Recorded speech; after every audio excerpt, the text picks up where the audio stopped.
Where should she be but up at the farm under the hill, as you wrote in the letter?"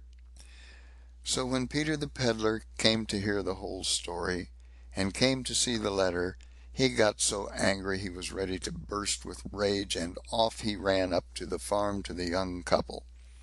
"It's all very well, my son, to say that you have got my daughter", he said to the miller's lad, "but if you wish to keep her, you must go to the Dragon of Deepferry, and get me 3 feathers out of his tail, for he who has them may get anything he chooses." "But where shall I find him?" said his son-in-law. "I'm sure I can't tell", said Peter the pedlar. "That's your lookout, not mine." So the lad set off with a stout heart, and after he had walked some way, he came to a king's palace. "Here I'll just step in and ask", he said to himself, "for such great folk know more about the world than others, and perhaps I may here learn the way to the dragon." Then the king asked him whence he came, and whither he was going. "Oh", said the lad, "I'm going to the Dragon of Deepferry to pluck 3 feathers out of his tail, if I only know where to find him." "You must take luck with you then", said the king, "for I never heard of anyone who came back from that search. But if you can find him, just ask him from me why I can't get clear water in my well, for I've dug it out time after time, and still I can't get a drop of clear water." "Yes, I'll be sure to ask him", said the lad. So he lived on the fat of the land at the palace, and got money and food when he left it.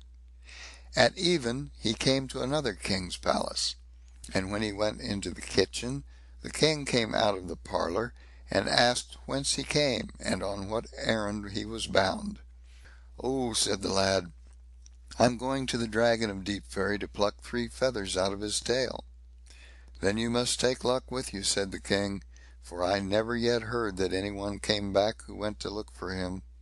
But if you find him, be so good as to ask him from me where my daughter is, who has been lost so many years. I have hunted for her, and had her name given out in every church in the country, but no one can tell me anything about her." "Yes, I'll mind to do that", said the lad, and in that palace too he lived on the best, and when he went away he got both money and food. So when evening drew on again, he came at last to another king's palace. Here who should come out into the kitchen but the Queen, and she asked him whence he came, and on what errand he was bound. "I'm going to the Dragon of Deepferry to pluck 3 feathers out of his tail", said the lad. "Then you'd better take a good piece of luck with you", said the Queen, "for I never heard of anyone that came back from him. But if you find him, just be good enough to ask him from me where I shall find my gold keys which I have lost." "Yes, I'll be sure to ask him", said the lad. Well, when he left the palace he came to a great broad river, and while he stood there and wondered whether he should cross it, or go down along the bank, an old hunchbacked man came up, and asked whither he was going. "Oh, I'm going to the Dragon of Deepferry, if I could only find anyone to tell me where I can find him."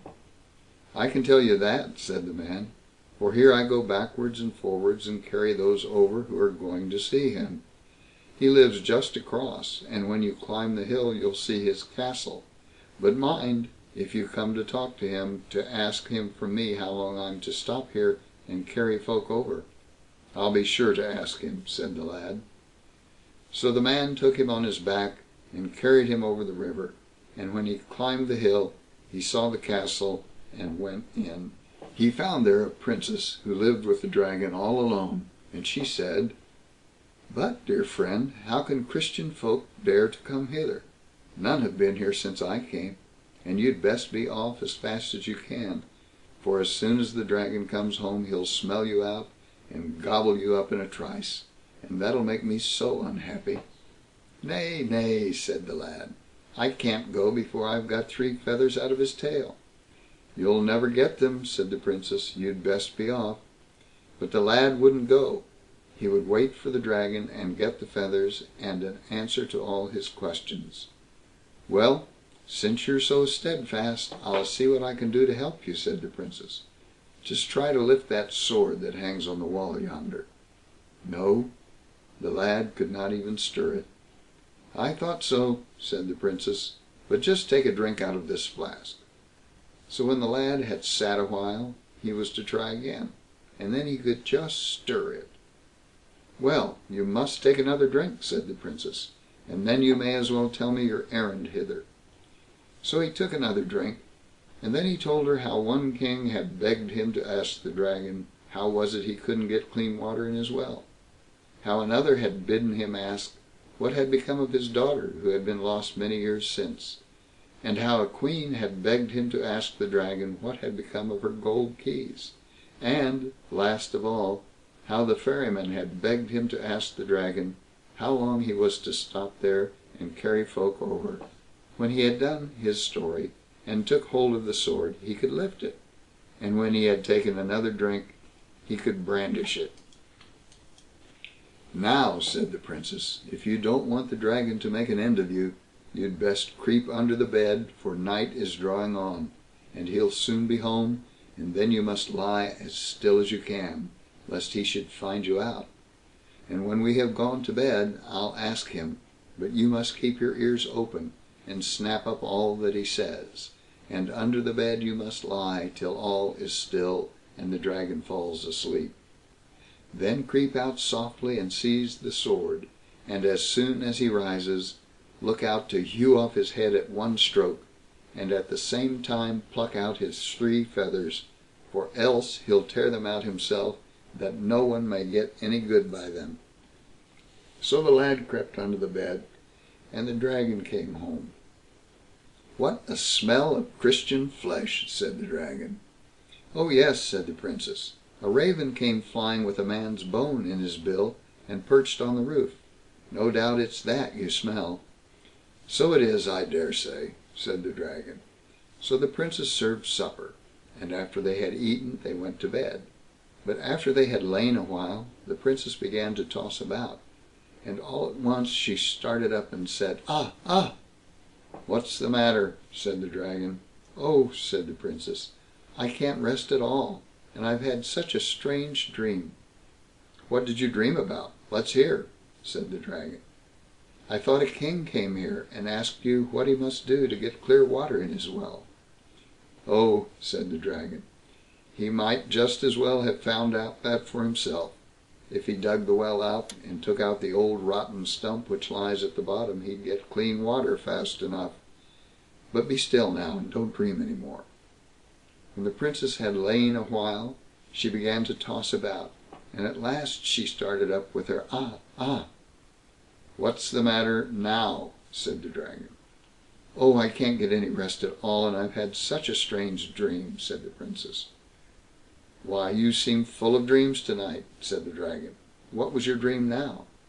"I thought a king came here and asked you what had become of his daughter who had been lost many years since", said the Princess.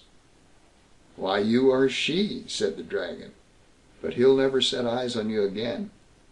But now, do pray be still, and let me get some rest, and don't let's have any more dreams, else I'll break your ribs." Well, the Princess hadn't lain much longer before she began to toss about again. At last she started up with her "Ah! ah!" "What?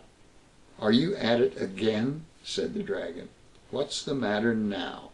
For he was wild and sleep surly, so that he was ready to fly to pieces. "Oh, don't be angry", said the Princess, "but I've had such a strange dream." "The deuce take your dreams", roared the dragon. "What did you dream this time?" "I thought a queen came here, who asked you to tell her where she would find her gold keys, which she has lost." "Oh", said the dragon, "she'll find them soon enough, if she looks among the bushes where she lay that time she wots of. But do now let me have no more dreams, but sleep in peace." So they slept a while, but then the Princess was just as restless as ever, and at last she screamed out, "Ah! ah!" "You'll never behave till I break your neck", said the dragon, who was now so wroth that sparks of fire flew out of his eyes. "What's the matter now?" "Oh, don't be so angry", said the Princess. "I can't bear that, but I've had such a strange dream." "Bless me", said the dragon, "if I ever heard the like of these dreams. There's no end to them, and